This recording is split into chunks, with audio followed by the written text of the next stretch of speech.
In this question, asked in GATE 2001, the inverting operational amplifier input is applied to the inverting terminal shown in the figure has an open loop gain 100. Open loop gain दिया गया है इस open का, जब feedback नहीं apply करेंगे तब इसका गेन 100। क्लोज लूप गेन मुझसे पूछता है। हम जानते हैं कि क्लोज लूप गेन मैंने डिराइव भी करवाया था। क्लोज लूप गेन क्या होता है कि क्लोज लूप गेन ही लिख देते हैं। जब फीडबैक दिए हैं तो ओपन लूप गेन, ये मेरा ओपन लूप गेन है, upon 1 plus open loop gain into beta. Beta is the magnitude of the feedback. ये है अगर हम close loop gain of a system में negative feedback is gain. Negative feedback में हम लोग क्लोज लूप गेन का ये फॉर्मूला लिखते हैं, where A is open loop gain. अगर ओपन लूप गेन मालूम है, फीडबैक नहीं है तब यह गेन मालूम है, फीडबैक नहीं है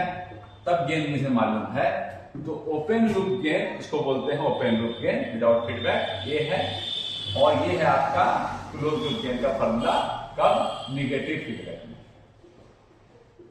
निगेटिव फीडबैक निगेटिव है, देखिए। और ये किस तरह का कभी कभी फीडबैक पहचानने को देता है, कैसा है ये वोल्टेज और करंट यानी शंट। इनपुट पर किसका फीडबैक मिल रहा है, करंट का, तो उसको शंट फीडबैक भी बोलते हैं। ठीक है, कोई दिक्कत नहीं है, ठीक है। अब बोल रहा है ये, तो अब मुझे ये तो, लेकिन मैं यह जानता हूं कि जब यह गेन ओपन लूप गेन इसका 100 है, जब यह आइडियल ओपन ऐसा होता है इट्स गेन इज इन्फिनाइट, तब जो मुझे मालूम है तब क्या होता है कि if gain is infinity tends to infinity, क्या होता है मुझे इस सिस्टम का तब गेन क्या होता है, क्लोज लूप गेन कितना आता, एक क्लोज कितना आता, minus R F by R. Close loop को ऐसे से डिनोट कर दिया मैंने, ठीक ना। जैसे फॉर्मूला डिराइव किए थे इन्वर्टिंग कन्फिगरेशन में, जब इंफिनिटी होता है तब, यानी कि ये फॉर्मूला में अगर हम ए टेंड्स टू इंफिनिटी हो तो माइनस ये गेन होता, क्लोज लूप गेन ये होता, minus R F by R one is equal to, चलो R1 बोलिए कोई दिक्कत नहीं, R1 इज इक्वल टू होता, ये अगर इंफिनिटी की तरफ टेंड कर रहा है तो क्या होगा, A upon 1 plus A beta, इसको लिख सकते हैं A upon A beta, A beta is very large is equal to 1 by beta, लिख सकते हैं ना ऐसे। यानी कि जब A इंफिनिटी की तरफ टेंड करता तो 1 बाई बीटा मुझे मालूम चल गया। मैग्नीट्यूड ऑफ बीटा की मुझे बात कर रहा हूं, फीडबैक फैक्टर की बात कर रहा हूं। फीडबैक फैक्टर बीटा कितना होता, फीडबैक फैक्टर आपका बीटा कितना होता, 1 by beta are F by R1 है, तो बीटा कितना होता R1 बाई आर। बीटा कितना होता R1 बाई आर एफ, हमारे केस में 1 अपॉन 10। बीटा की मैग्नीट्यूड में बात करता हूं कि फीडबैक फैक्टर का मैग्नीट्यूड कितना है, 1 बाई 10। कोई दिक्कत नहीं है, निकाल लिए किस तरह समझे। पहले मैं जानता हूं कि गेन इंफिनिटी करता कर है, तो ये फॉर्मूला हम डिराइव किए हैं इन्वर्टिंग का, और फिर अगर ये गेन इंफिनिटी तो ये गेन और ये, अगर ये गेन में मैं ए इंफिनिटी की तरफ टेंड करूं तो ये क्या बन जाएगा 1 बाई बीटा, यानी 1 by beta is equal to R by R. निकालिए कोई दिक्कत नहीं है। ए टेंड्स टू इंफिनिटी, यही फॉर्मूला क्या बनेगा, ये चीज ये दोनों सेम होना चाहिए ना, ये भी इंफिनिटी के लिए ही है, इसका ओपन लूप गेन इंफिनिटी है ओपन का, तब ये फॉर्मूला आया है। और यहां भी जब हम इसको हम ए इंफिनिटी की तरफ टेंड करते तो जो भी फॉर्मूला कन्वर्ट हो रहा है वो इसके बराबर होना चाहिए, ठीक है। हाँ, तो ये मैंने निकाला। अब देखिए आसानी से मुझे बीटा मालूम चल गया, ए मालूम है -100। क्यों लिख रहे हैं -100, because it is in inverting configuration, input is applied to inverting configuration. 100 upon 1 plus 100, ठीक है, इंटू 1 ए इंटू बीटा लिखिएगा। केवल मैं समझ सकते हैं आप वीओट आउट यस, केवल मैंने माइनस यहाँ पर निगेटिव फीड गेन है, होगा गेन कैसा होगा निगेटिव, बिकॉज इन्वर्टिंग करेंगे माइनस हम समझ गए ना, समझ गए ना आप, माइनस हम लगाकर, कोई दिक्कत नहीं। और अगर आप ऐसे करते कि यहाँ माइनस लगाते दोनों जगह बात बराबर हो जाता, माइनस 1 करते हैं, -1/2 करते तो अपने आप इससे कोई दिक्कत नहीं है। 1 प्लस ये एडजस्टेड नहीं है, 1 प्लस ए इंटू बीटा, कोई दिक्कत नहीं है, एडजस्टेड। हाँ कोई कहता है सर हम ऐसा लिखें तो लिखिए, उससे कोई दिक्कत नहीं है। 100 1 plus minus 100 upon minus beta को भी मैं ऐसे लिख दूंगा, सबको साइन से लिखा अपने आप प्लस हो जाएगा, कोई दिक्कत नहीं ना है, समझे बात हो ना।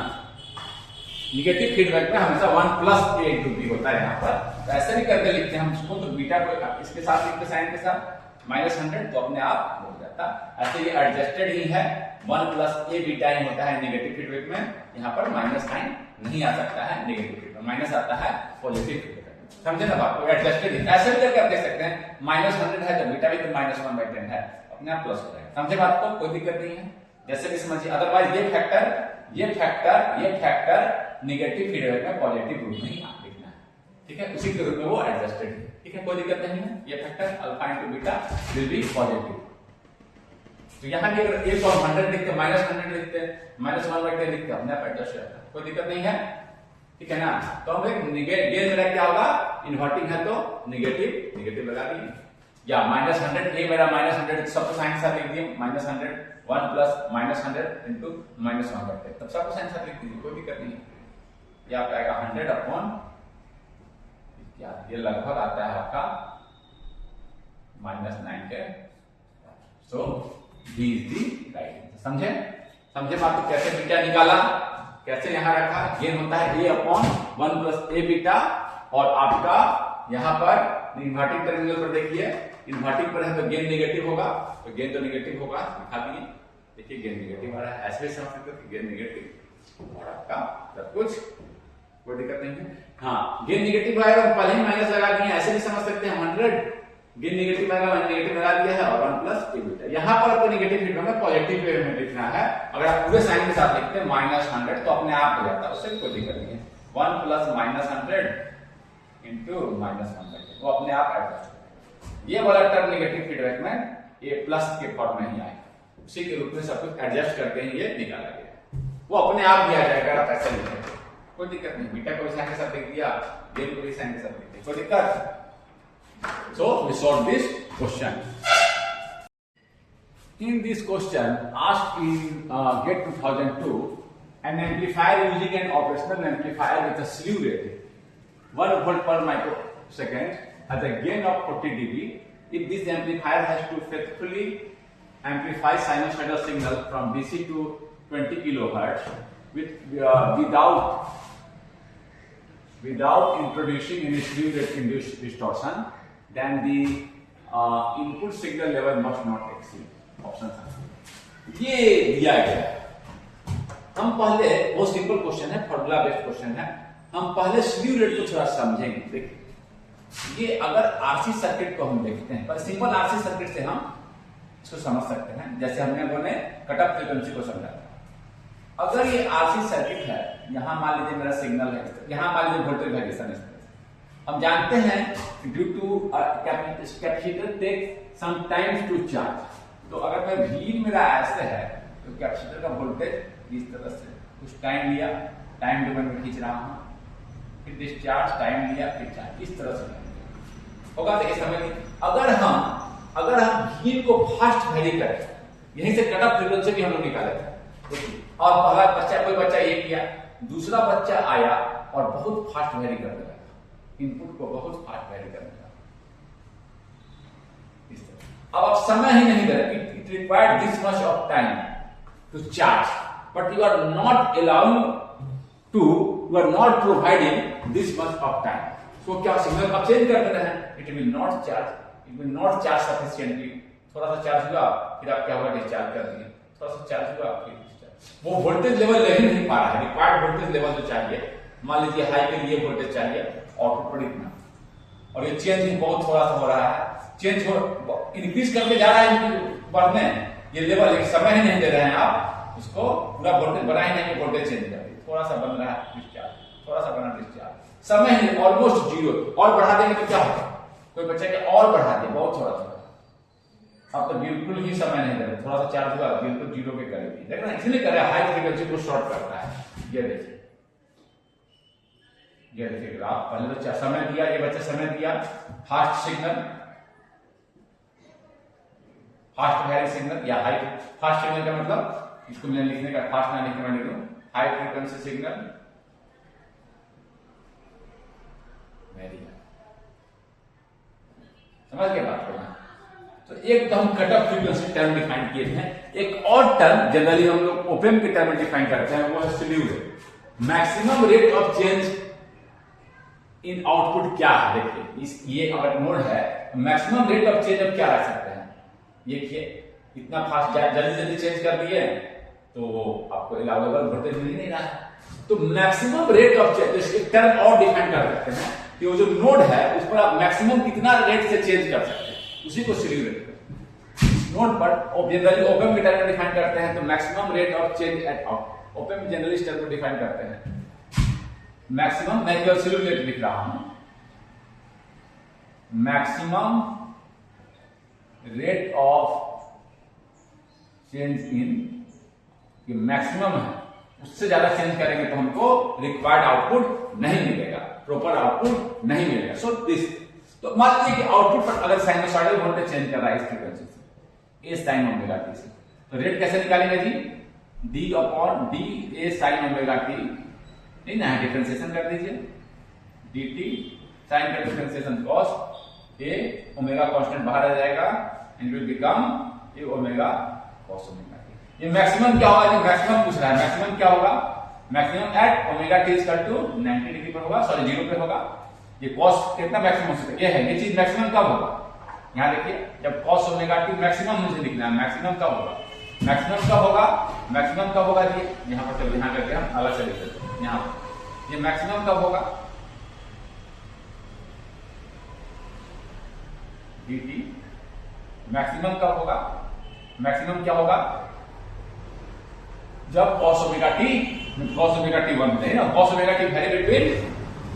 0 एंड सॉरी -1 एंड 1, तो मैक्सिमम 1 हो सकता है, ये है मैक्सिमम। इसी तरह से amplitude into omega frequency, angular frequency omega है, फ्रीक्वेंसी में लिखेंगे 2 पाई, एम्पलीट्यूड इनटू फ्रीक्वेंसी। अगर एम्पलीट्यूड बहुत ज्यादा है तो वोल्टेज ले ही नहीं पा रहे, रहना एम्पलीट्यूड कम रहता है, एम्पलीट्यूड कम रहता है, हमें इतना ही एम्पलीट्यूड लेना है। चलो छोटा एम्पलीट्यूड फास्ट तो वेरी कर रहे हैं कि ज्यादा वोल्टेज भी नहीं चाहिए, ये इतना ही वोल्टेज, चलो उतना तो करीब करीब ले रहा है, तो एम्पलीट्यूड इनटू ओमेगा, वो उतना एम्पलीट्यूड ले ही नहीं पा रहा उतने कम समय में, इस दोनों से रिलेटेड है, समझ गया, एम्पलीट्यूड से भी रिलेटेड है और फ्रीक्वेंसी से। फास्ट वेरी कर रहे हैं, हाँ लेकिन फास्ट वेरी कर रहे हैं लेकिन थोड़ा ही सा एम्पलीट्यूड लेना है, एम्पलीट्यूड ज्यादा से नहीं लेना, चलो कुछ ले लिया, एम्पलीट्यूड बहुत ज्यादा लेना है। अब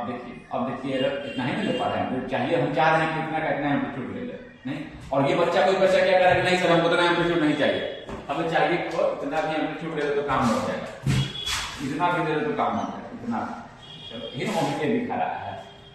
एम्पलीट्यूड, तो चलो कुछ तो उतना तो ले रहा है करीब करीब, समझ गया ना बात को, एम्पलीट्यूड इनटू ओमेगा कॉस से वो रिलेटेड है। बहुत सिंपल क्वेश्चन है। अब ये आपको दिया हुआ है, ओपेम में जनरली स्लीव रेट भी दिया जाता है, maximum rate of change in output, समझ गए, और अगर साइनस इस तरह से टर्म निकाला ए इनटू ओमेगा, एम्पलीट्यूड कितना एम्पलीट्यूड इसको लेना है और ओमेगा, ये है आउटपुट नोड, कोई दिक्कत नहीं है। तो ये मुझे निकालना है, तो मुझे क्या करना है, ये मान लीजिए कोई एम्पलीफायर है, इसके आउटपुट नोड पर मुझे देखना है, यहां पर देखना है आउटपुट नोड पर, तो आउटपुट नोड पर देखना है तो मुझे क्या दे रहा है, इनपुट का दे रखा है, इनपुट सिग्नल वेरी कर रहा है from DC to 20 kilohertz, gain दे रखा है, यहां पर मान लीजिए वेरी कर रहा है तो फ्रीक्वेंसी देखिए 20 किलोहर्ट्ज तक जा रहा है, ये मान लीजिए ए साइन 2 पाई एफ, इसका देखना मुझे आउटपुट नोड का, आउटपुट पर क्या एम्पलीट्यूड रहेगा, गेन इनटू ए साइन 2 पाई, ठीक ना होगा। मैक्सिमम रेट ऑफ चेंज क्या होगा, गेन, इस पर एम्पलीट्यूड हो गया गेन ए इनटू 2 पाई, एम्पलीट्यूड इनटू ओमेगा, यही ना एम्पलीट्यूड हो गया। गेन मान लीजिए कि यहां था 10, यहां 100 गेन है, तो 10 इनटू 100, यहां 100 गेन हो जाएगा, 100 ए साइन ओमेगा टी, बोल रहा हूं, मान लीजिए कि इसका गेन 10 और यहां दिए हैं हम 10 साइन ओमेगा टी, ये कितना मिलेगा 100 साइन ओमेगा टी है ना, ये आउटपुट का एम्पलीट्यूड देखना है तो गेन इनटू ए ही है, समझ रहे ना बात को, गेन इनटू ए, इसका हाँ ठीक है, गेन इनटू ए। और पूछ क्या रहा है that the input signal level must not exceed. देख लेते हैं, इनपुट सिग्नल को एक्सीड नहीं करना चाहिए। गेन इनटू ए है मेरा आउटपुट एम्पलीट्यूड, ठीक है, कोई दिक्कत नहीं है। ये एक्सीड नहीं करना चाहिए, इसके नहीं एक्सीड करना चाहिए। अगर हमको डिस्टॉर्शन नहीं करा रहा है तो ये स्लीव रेट अवॉइड करना है, तो स्लीव रेट अवॉइड करना है तो this should not be greater than 1 volt दिए हुए है, पता है। ये मैक्सिमम रेट ऑफ चेंज का दे रखा है, इससे ज्यादा नहीं दे रखा है 1 वोल्ट। जो आपका maximum rate of change signal है वो इससे ज्यादा नहीं होना चाहिए, तो ठीक है। हमें हाँ गेन दे रखा है 40 dB। तो गेन क्या होता है, डीबी में दे रखा है 20 log V out upon V in is equal to 40 dB। Now log V out upon V in is 2, so V out upon V in is 10 का स्क्वायर 100। कोई दिक्कत, यानी कि आउटपुट का जो एम्पलीट्यूड है कैसे रिलेटेड है, इनटू 100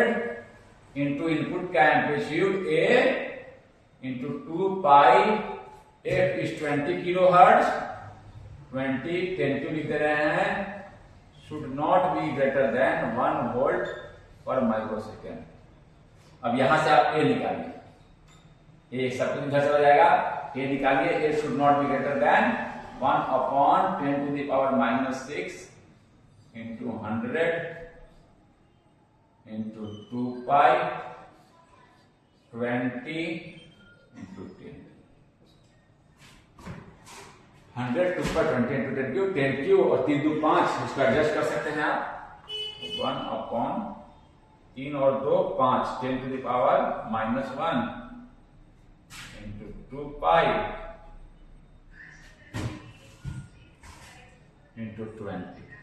इंटू 2 करके 10 और एडजस्ट कर दे रहे हैं, 10 के पावर 1 और 10 2 इंटू 10 के पावर 4 4 5 6, ये आपका ये निकल जाएगा 1/4 निकालिए कितना आता है 1/4।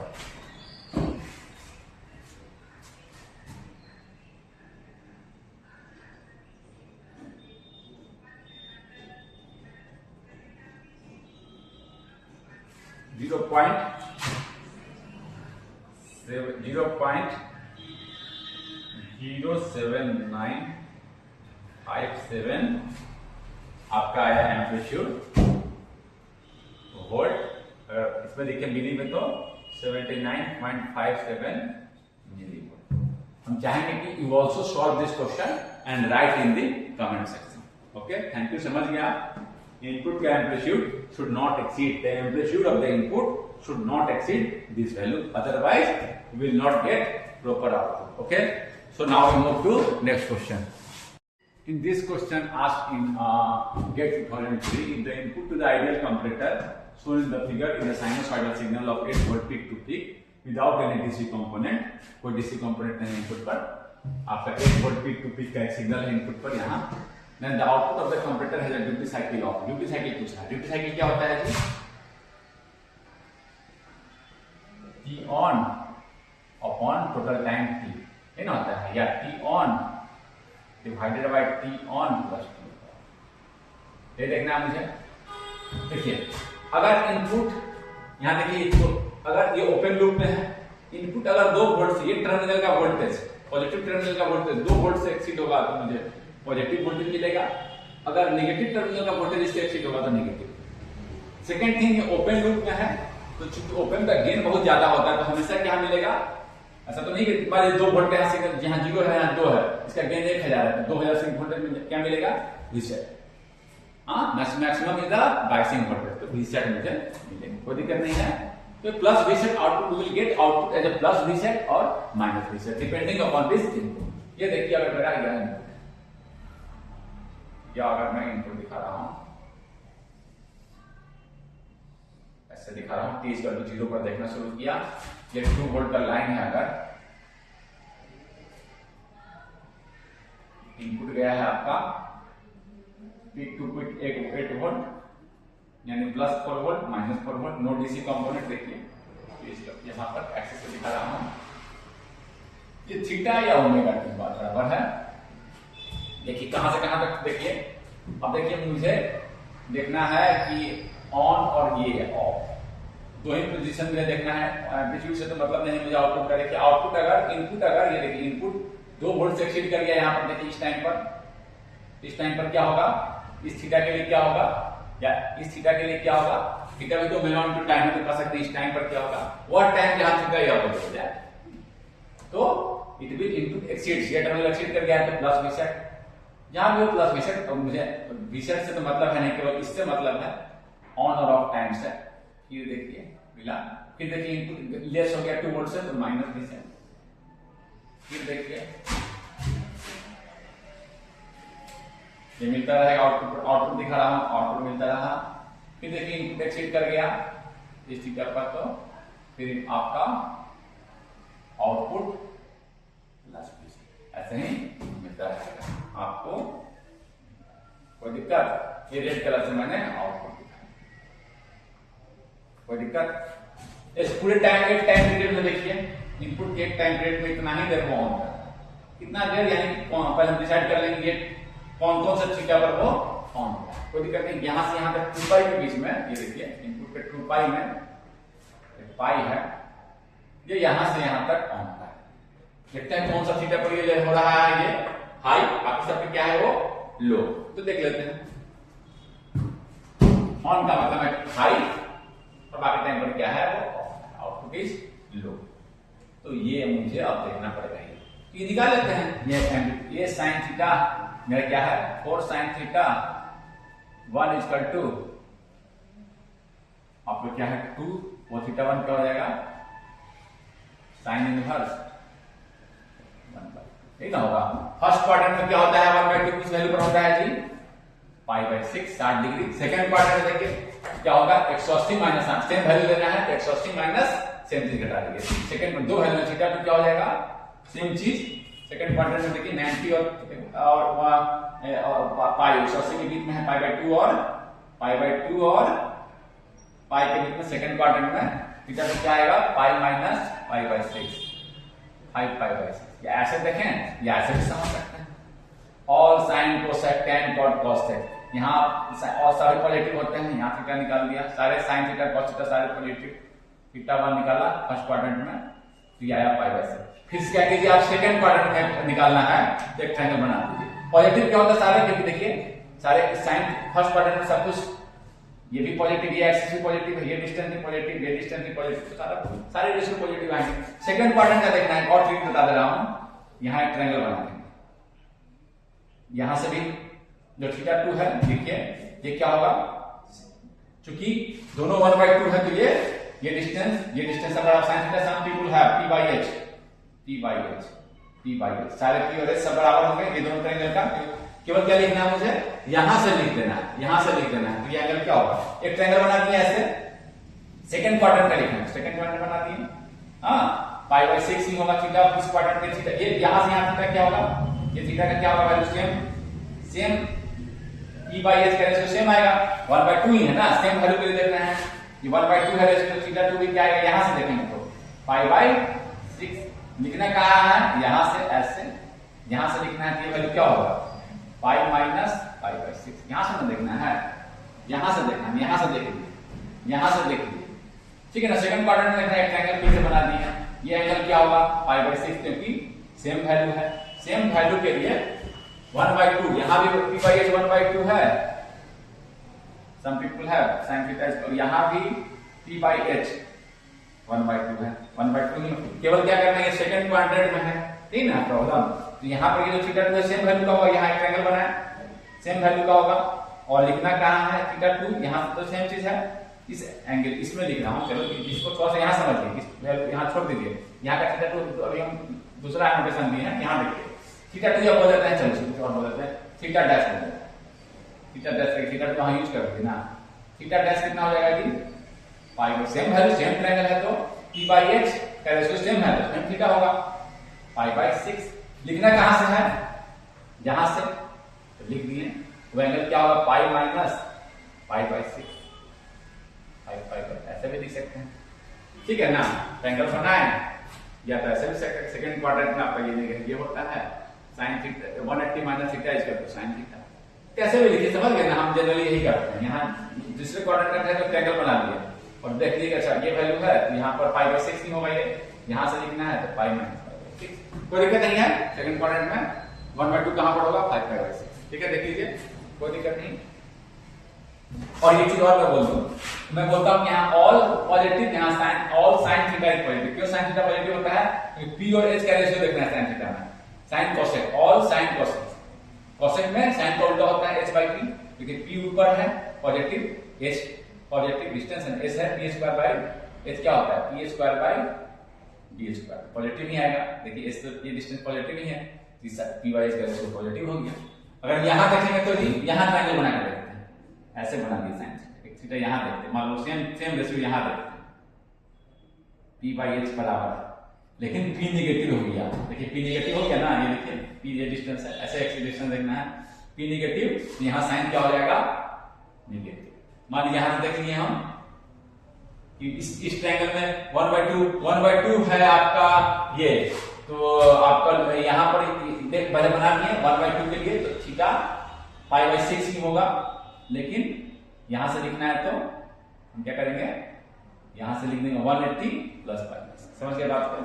तो ये हर क्वाड्रेंट का पैसा करके लिख सकते हैं, कोई दिक्कत नहीं है। ये थीटा का पहले देख वैल्यू कितना होगा, हाँ ठीक है पाई बाई 6 ही होगा, जो फर्स्ट क्वाड्रेंट में वही होगा, अब देखना है यहां से तो बना के फिर क्या करते हैं, यहां से 180 प्लस लिख देते हैं, और फिर हम क्या करते हैं अपने आप साइन लगा के माइनस ये लिख, समझे बात को। थर्ड क्वाड्रेंट में सेकंड क्वाड्रेंट पॉजिटिव क्या होता है समझ गए, थर्ड क्वाड्रेंट साइन नेगेटिव ही होगा। देखिए p बाई h का रेशियो देख लीजिए, p क्या हो गया नेगेटिव, कोई दिक्कत नहीं है, आपको यहां से ही आपका काम समझ गए, समझा दिया आपको मैं, लिखने में आसान लिखना है। यहां से पहले ट्रायंगल बना लेंगे, अच्छा फर्स्ट क्वाड्रेंट में मुझे थीटा मान तो कोई दिक्कत नहीं, सेकंड क्वाड्रेंट में वही देना है, एक ट्रायंगल बना लिए, p बाई h का रेशियो 1/2 है, ये थीटा ये तो बराबर ही होगा, लिखना कहां है यहां से, तो कैसे लिखेंगे, ये देखिए यहां से यहां 180 होता है, तो 180 माइनस 30, ये कैसे लिख सकते हैं, ये मालूम है, और यहां से यहां तक 180, तो 180 माइनस 30 180, समझ के बात को लिखना है, ट्रिग्नोमेट्री पढ़े हम आसानी से लिख सकते हैं,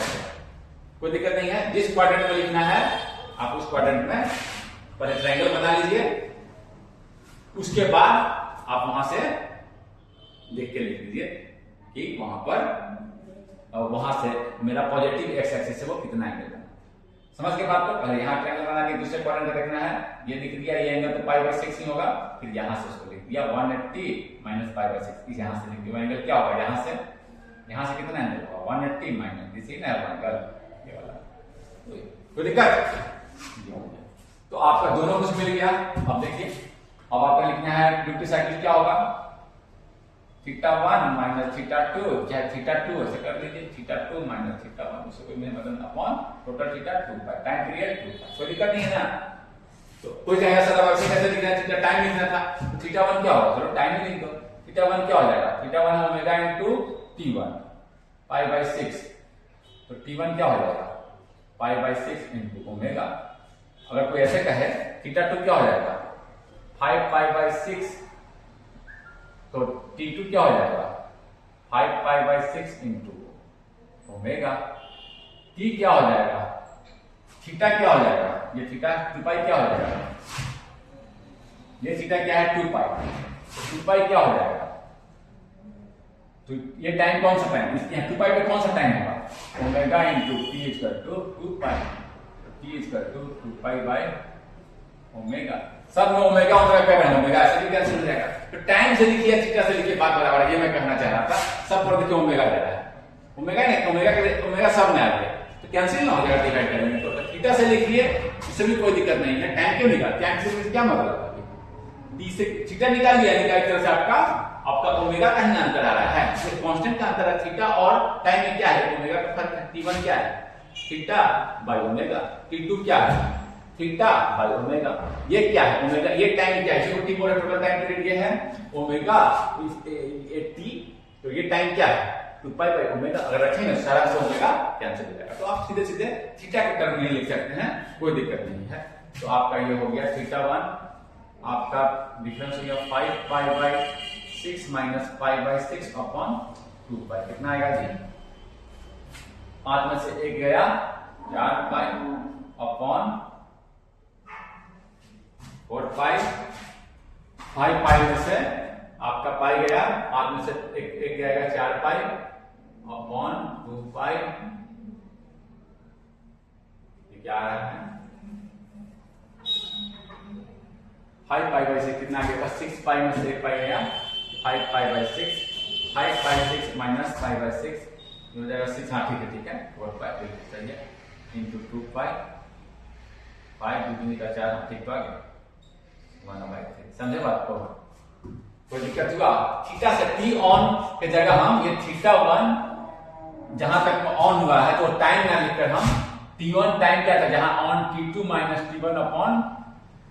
लिखना था टोटल टाइम पीरियड, तो ये ना लिखकर आप ये भी लिखते हैं अगर हम थीटा 2 माइनस थीटा में केवल एक कांस्टेंट का ही अंतर है तो कोई दिक्कत, टाइम पीरियड इज 2 पाई, तो भी कोई दिक्कत नहीं है, तो भी कोई दिक्कत rather than in terms of theta हम लिख दिए एंगल के टर्म में, और थीटा और टाइम में केवल एक ओमेगा कांस्टेंट का ही अंतर है, रेशियो लेने में कोई दिक्कत नहीं होगा 2 पाई, ठीक है कोई दिक्कत नहीं है, टाइम पीरियड 2 पाई, सीधे हम लोग एंगल के टर्म में थीटा के टर्म में लिखकर ड्यूटी साइकिल निकाल सकते हैं, कोई एंगल निकालना सीखा हमने और ये सीखा, कोई दिक्कत नहीं है। In this question asked in GATE 2003, if the differential voltage gain and the common mode vector gain of the differential amplifier are 48 dB and 2 dB respectively, then common mode rejection ratio is, very simple question, as we know common mode rejection ratio CMRR is क्या होता है आपका differential gain upon common mode gain होता है। अगर हम log में ले तो लॉग में लिखा हुआ है 20 log CMRR is equal to 20 log AD upon AD represent differential gain upon AC, 20 log AD minus 20 log AC given 20 log AD differential gain हो गया, ये कॉमन मोड गेन हो गया dB में 48 dB minus 2 dB में है 46 dB. So C is the right answer. Now we move to the next question. In this question, asked in GATE 3 identical amplifiers with each one having a voltage gain of 50, input resistance of 1 kilo ohm and output resistance of 250 ohm are cascaded. The open circuit voltage gain of the combined amplifier is 3 amplifiers are cascaded, and then we have to find the gain of the voltage gain of the combined amplifier. ये हमें पता करना है, ठीक है। 3 amplifier है, तीनों का आपको इनपुट और आउटपुट रेजिस्टेंस, ठीक है, जानते हैं तो मॉडल कैसे बनाते हैं, इनपुट रेजिस्टेंस RI और फिर आपका आउटपुट गेन दे रखा है, वोल्टेज गेन दे रखा है, ठीक है, a depending upon a and this V1, यहाँ का वोल्टेज को V1 बोल रहे हैं, ये वोल्टेज सोर्स और आपका R, ठीक है। ये पहला स्टेज, यहां मुझे मिलता आउटपुट, पहला स्टेज होता तो ये मुझे मिलता, यहां पर मैं आउटपुट और ये इनपुट, ठीक है। फर्स्ट स्टेज एक एम्पलीफायर का यह मॉडल है। नाउ सेकेंड स्टेज, अगेन इस फर्स्ट स्टेज को मैंने क्या किया है, सेकेंड स्टेज पर 3 एम्पलीफायर है मेरे, कैस्केड कर दिया है, ये है सेकेंड स्टेज ए भी, और मैं कर दिया इसको, मैं इसका किया मिला दिया, नहीं ना किया है। ये जो सेकेंड स्टेज ये है, फर्स्ट स्टेज का आउटपुट मान लो V2 दे रहे हैं, डिपेंडिंग अपॉन दिस V2, यही है R0, और फिर है आपका ये जो first stage and second stage है कैस्केडेड। फिर क्या किए हैं, एक और एम्पलीफायर किए हैं RI और A B, कौन सा भी, इसका इनपुट क्या देखिए, इसको मिला दिए, ऐसे देखिए, पहले से देख लीजिए। अब क्या कि इसको लेकर हम इसका ये भी इनपुट क्या है, इसी का आउटपुट V3 का दे रहे हैं, V3, और नाउ यहां पर कर दी, यानी कि कंबाइंड गेन क्या होगा, गेन क्या होगा, voltage gain V4 upon V1, यही ना होगा, V4 अपॉन V1। तो चलिए करते हैं। तो देखिए पहला स्टेज का आउटपुट है आपका AV1, तो तो V2 क्या होगा, पहले कंबाइन करते जाते हैं, पहले V2 निकाल लेते हैं, फिर V3, फिर V4, V2 अपॉन V1 निकाल लेते हैं। V2 क्या होगा, V2 डिपेंडिंग अपॉन V1 क्या होगा कि V2 ये है 50। देखिए V2 क्या होगा, दिस वोल्टेज 50 V1,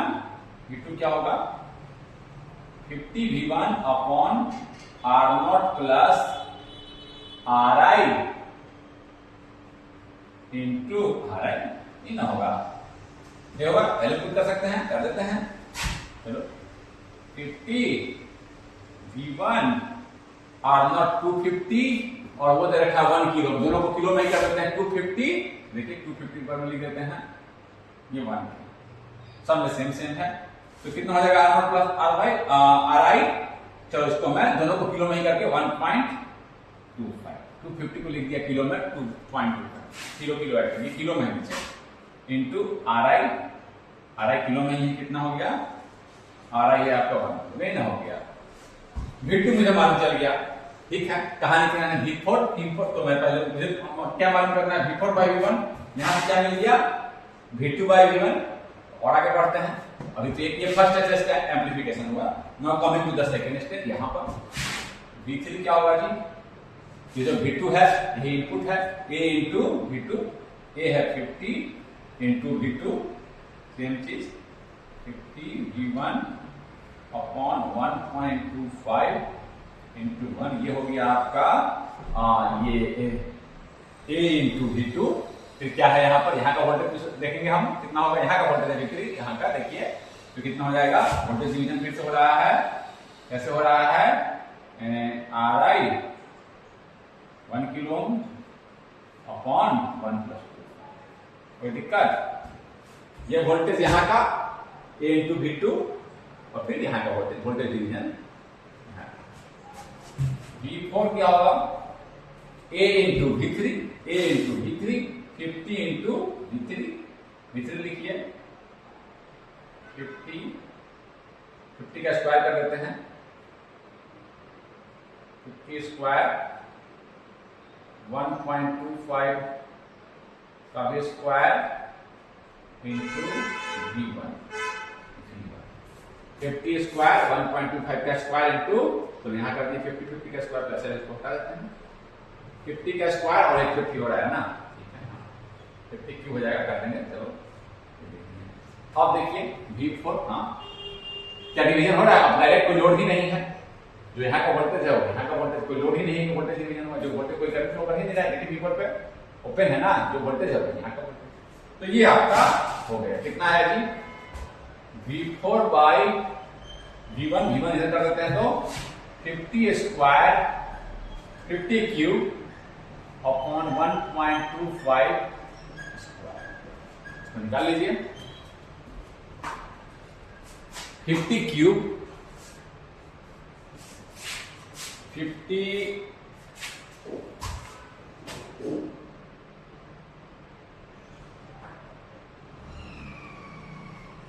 भागा 1.25 स्क्वायर, 1.25 स्क्वायर, ये आपका आ रहा है 8000, ये आपका आया V4 बाई V1, डीवी में लिखना है तो कैसे लिखते हैं, 20 लॉग V4 बाई V1, ये आएगा 20 लॉग 80, और ये है आपका 1 2 3, ये आपका आएगा लॉग, हम करेंगे लॉग ऑफ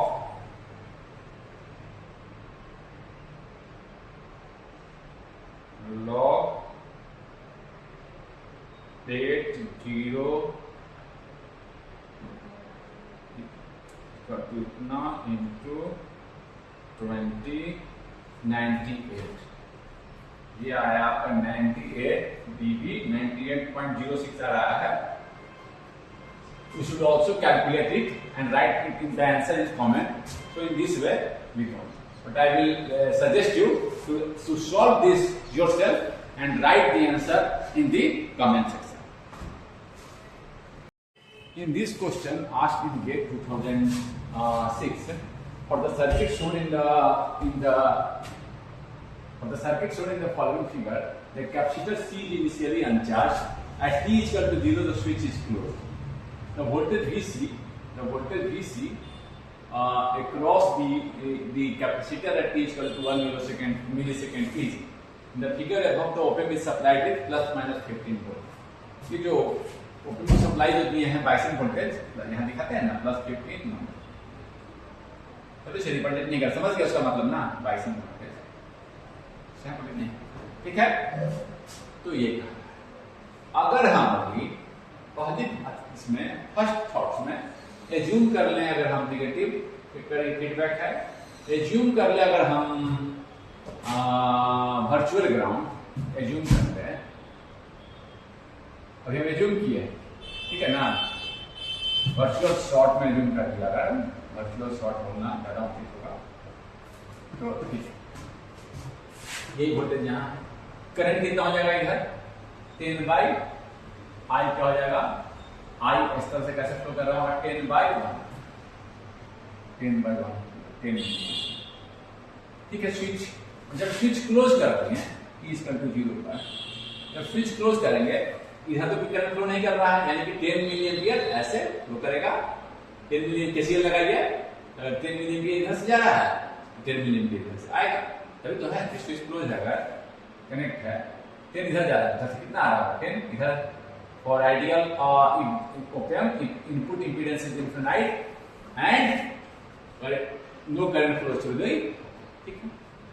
तो अब तो मुझे बहुत आसानी से निकाल सकते हैं, यहाँ पर हम क्या करते हैं Q इक्वल टू C भी हम जानते हैं, voltage across the capacitor VC क्या होगा Q बाई C।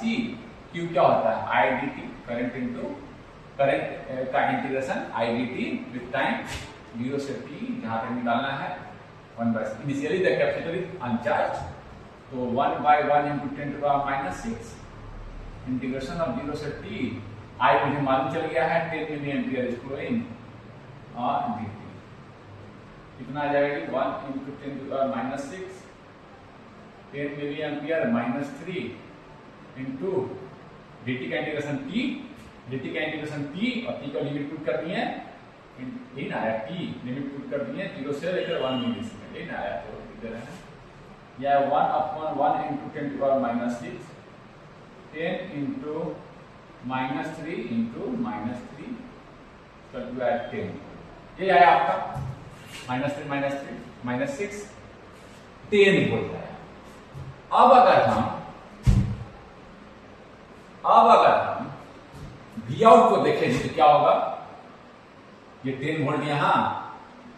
10 वोल्ट इस तरह से 10 वोल्ट चार्ज हो गया है, करंट ऐसे फ्लो कर रहा है 10 वोल्ट, करंट ऐसे फ्लो कर रहा है ना 10, V आउट कितना हो जाएगा 10 वोल्ट प्लस 10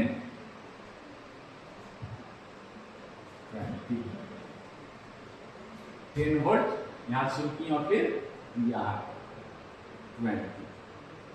ये वोल्टेज हो गया आपका। ऐसा हो सकता है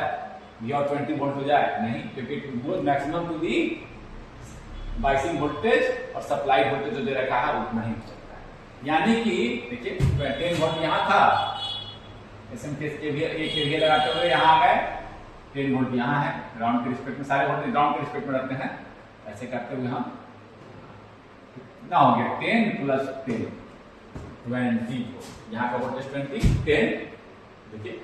10 प्लस 10 मालूम है 10 और ये 10, यहाँ का वोल्टेज 10 ही ना है 10 वोल्ट, ये ग्राउंड के रिस्पेक्ट में सीधे ऐसे लगा दीजिए, ग्राउंड पर आ गए, ग्राउंड से शुरू करते हुए 20 वोल्ट आ गया, हो सकता है जी नहीं, it can be maximum at supply voltage that is the biasing voltage plus 15 और माइनस 15। 20 आ रहा तो कहां तक सैचुरेट कर जाएगा, it will saturate at plus 15, यानी कि आपका जो V आउट होगा वो सैचुरेट कर जाएगा प्लस 20 वो नहीं। तो मेरा यानी कि entire assumption is wrong, virtual run अब नहीं लगा पाएंगे, वर्चुअल शॉर्ट अब नहीं लगा पाएंगे, ये वोल्टेज भी नहीं है कैपेसिटर के क्रॉस, ये भी ऑप्शन में था बट ये ऑप्शन गलत हो गया। 10 वोल्ट तो नहीं है, अगर 10 वोल्ट होगा तो यहाँ 20 वोल्ट होगा, that is wrong. Because it can go maximum plus 15 volt. यानी कि this entire assumption is wrong,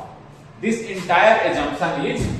wrong. ये एंटायर एजम्पशन मेरा क्या हो गया, रॉन्ग प्रूफ हो गया। Why? It will be separate, output will saturate at ना। तो ये मेरा एजम्पशन। अब हम आ रहे हैं, देखिए लिख लिए इसको हम। अब हम आ रहे हैं, अब मुझे मालूम चल गया,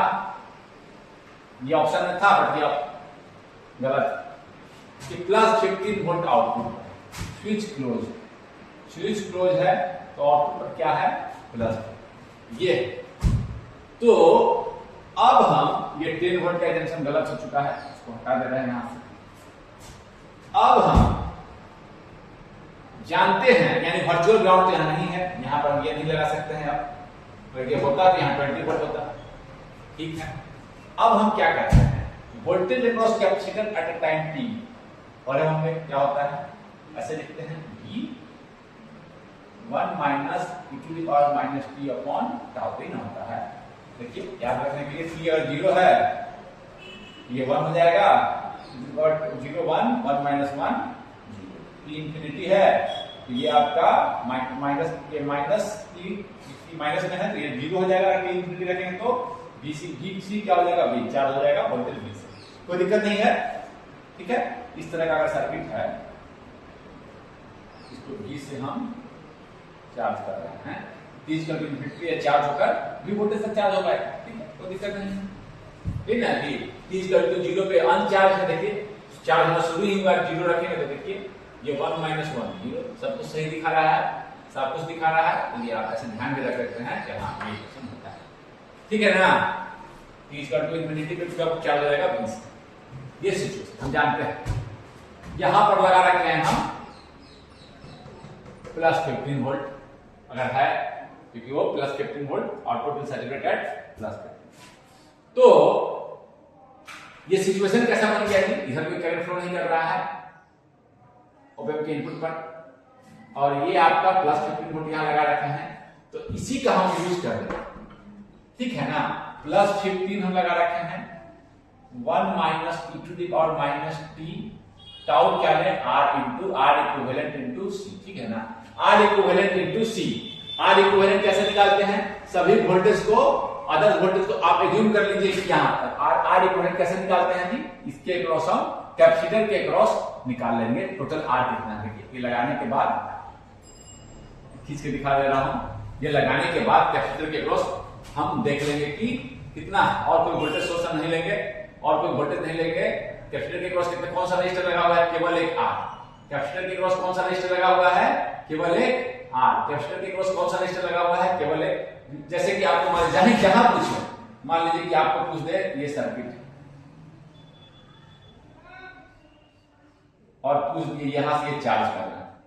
अब इसका R इक्विवेलेंट निकालना है, तो हम क्या करेंगे,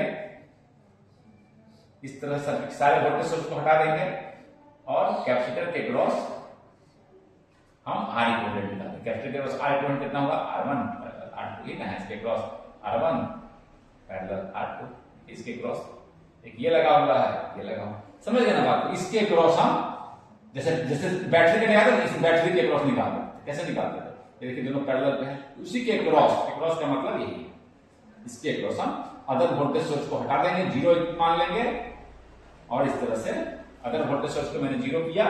और इस तरह से निकाला। समझ गया करंट कैसे निकालते हैं।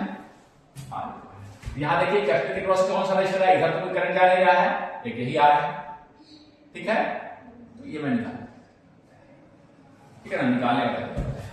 तो आपका R इक्विवेलेंट हो गया R, तो RC कितना आ गया, 1 kilo ohm into 1 microfarad, 1 kilo ohm into 1 microfarad, ये आपका आ गया RC 1 किलो माइक्रो गुना करेंगे कितना है, 1 into 10 to power 1 milli. RC का टाइम कांस्टेंट है तो इसका यूनिट सेकंड में, ठीक है ना, 1 मिली सेकंड, 1 मिली सेकंड टाइम कांस्टेंट इसका आ गया। 1 मिली सेकंड तक पूछ भी रहा है, चलिए ठीक है। ऐसे हम ऐसे अब हम जानते भी डायरेक्ट भी लिख सकते हैं, निकालें कैसे हम? अगर कैपेसिटर चार्ज हो रहा है तो 1 मिली टाइम कांस्टेंट पर t इक्वल टू टाउ पर वो 0.63 मैक्सिमम वोल्टेज का चार्ज होता है। ठीक है, ये है तो 0.63, तो ऐसे बात 0.6 ये क्या आ गया? 1 मिली सेकेंड पूछ भी रहा है 1 मिली सेकेंड पर ही, यानी कि एक टाइम कांस्टेंट पर 0.63 से सीधे मल्टीप्लाई भी कर सकते हैं, अदरवाइज आप कोई दिक्कत नहीं है। 15 into 1 minus e to the power t कितना है? टी है आपका 1 मिली सेकेंड, तो पूछ रहा है टाउ कितना आया है 1, ये आ जाएगा 15 1 minus e to the power minus, ये निकालेंगे जब हम तो ये आता है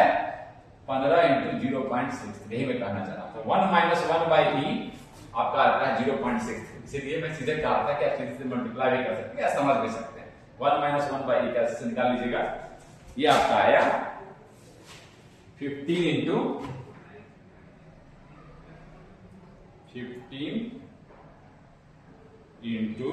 0.63 9.45, समझे बात को? एक टाइम कांस्टेंट में पूछे, टाइम कांस्टेंट निकाले वो भी उतना ही आ गया, यानी कि एक टाइम कांस्टेंट में ऐसे भी कर सकते हैं, एक टाइम कांस्टेंट में 0.63 भी होता है, ऐसे या रख के देखिए। एक टाइम कांस्टेंट कुछ भी हो, 10 रहता तो 10 इंटू 1 माइनस 1 बाई, 16 रहता तो 16 इंटू 1 माइनस 1 बाई, हमेशा कितना आता 16 इंटू 0.63, ही मैं कह रहा हूं 0.3, जो वोल्टेज से चार्ज होकर जो मैक्सिमम जा रहा है, जिससे वो चार्ज हो रहा है उसका 0.3 चार्ज होकर मैक्सिमम कितना जाएगा? टी इसका जो बढ़ते बढ़ते इन्फिनिटी हो जाती है तो ऑलमोस्ट 0 हो जाएगा। जैसे टी जाता जा रहा है इन्फिनिटी पे चला जाएगा, टी टेंड करेगा इन्फिनिटी पे, तो ये 0 की तरफ टेंड होगा, और टी जिससे चार्ज हो रहा है ये है ना, तो 0.6 उसका कितना ही वोल्टेज 16 रहे चाहे 10 रहे, वो 0.6 आता है एक टाइम कांस्टेंट पर। ठीक है ना, टी पूछ रहा था, इस टाइम पर पूछ रहा था, प्रूव किए, आर निकाले, आर निकालने का हम तरीका बता दिए। कोई भी सर्किट आपको देंगे, ऐसे 4 रजिस्टर लगा दे, ऐसे लगा दे, एक रजिस्टर ऐसे लगा दे, कैपेसिटर लगा दे, और ये चार्ज होगा, हम क्या करेंगे? कैपेसिटर को मान लेंगे कि जैसे इसके क्रॉस में निकालना है, जैसे बैटरी के साथ निकालते हैं, ये ऐसे है, ये ऐसे है, ये ऐसे क्वेश्चन सॉल्व हो चुका है, ये ऐसे है,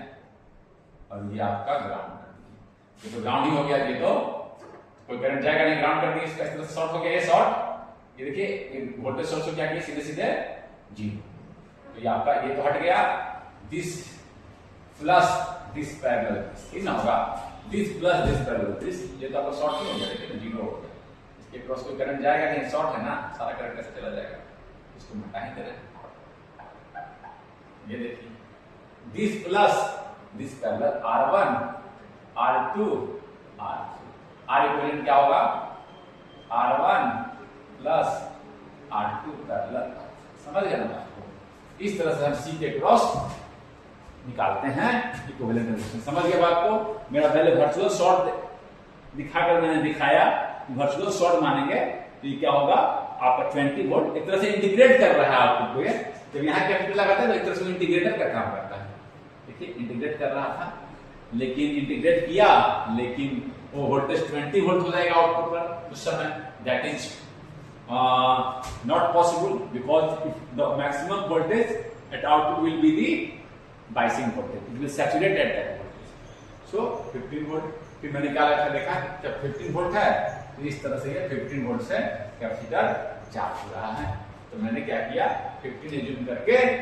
फिर से इसी क्वेश्चन का यूज कर मैंने क्वेश्चन को सॉल्व किया।